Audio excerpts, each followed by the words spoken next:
আমার বংশের হতে পারে, এমনকি এই চুরিটা যদি আমার মেয়ে ফাতেমাও করতো, আমি আমার ফাতেমার হাতটা কেটে আমি দুনিয়ার মধ্যে ইনসাফ প্রতিষ্ঠা করতাম।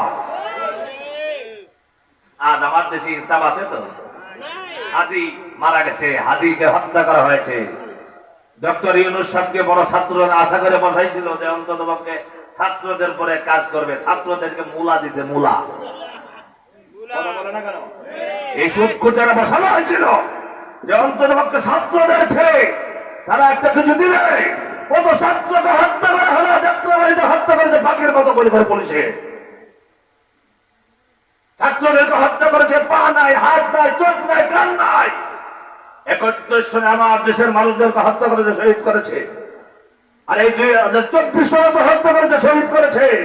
কিন্তু সেইটার বিচার ইউনূস একটু করতে পারলো না। কথা বলো না কেন? যার কারণে বসা দিয়েছিল ওইটার কিছুই করলো না।